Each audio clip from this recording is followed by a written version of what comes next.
Revenue మంత్రి Ponguleti Srinivasa Reddy sir buffer జోన్లనే ఇల్లు కట్టిడని car party లీడర్లు అంటున్నారట. అయితే కొత్త టేపు కూడా కొనుక్కోని రాన్రి, కొలతలు తీసుకొని పోన్రి. హైడ్రా ఆఫీసర్లనే ఎంట పెట్టుకొచ్చుకుంటారో, అంతకంటే తోపు తురూం దర్కార్ ఆఫీసర్లనే ఎంట పెట్టుకొచ్చుకుంటారో మీ ఇష్టం అంటున్నాడు పొంగులేటి సారు. పొంగులేటి గారు, మీ ఇంటి పాతివ్రత్యానికి ఇట్లా పరీక్ష పెడుతుర్రేంది సారు? వాళ్ళని ఒక కొత్త టేపు కొనుక్కొని రమ్మనండి.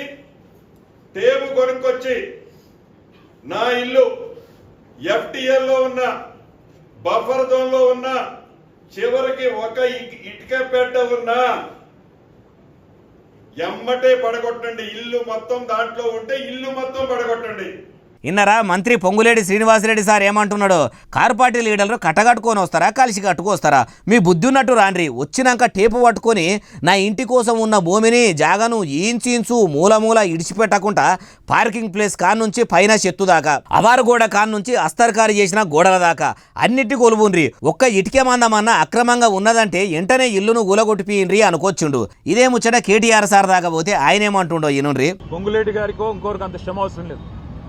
FTL బఫర్లో ఉన్న ప్రతి నిర్మాణం ఇప్పటికే అన్ని సెటిలైట్ మ్యాప్లు ఉన్నాయి. ఆయనంత బాధ కూడా పడాల్సిన అవసరం లేదు. ఎలా చెరువులు పూడ్చి కట్టారో అవన్నీ కూడా సెటిలైట్ ఇమేజెస్ ఉన్నాయి.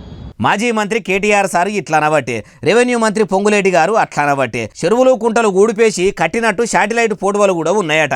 అయ్యా KTR గారు, తమరి BRS ఏలుబడిలో కూడా ఎన్ని చెరువులు కుంటలను కార్పార్టీలు కబ్జాలు పెట్టినరో మీకు తెలియందా? అవిటికి సంబంధించిన ఫోటోలు కూడా ఉంటే బయట పెట్టకపోయినరు. పొంగులేటి గారు, మీరు కూడా అక్రమంగా కట్టినరో సక్రమంగా కట్టినరో మీరే నిరూపించుకోవాలి, లేకుంటే మీ సీటుకే ముప్పు రావచ్చు అంటుర్రు ఈ ముచ్చటిన్నోళ్ళు.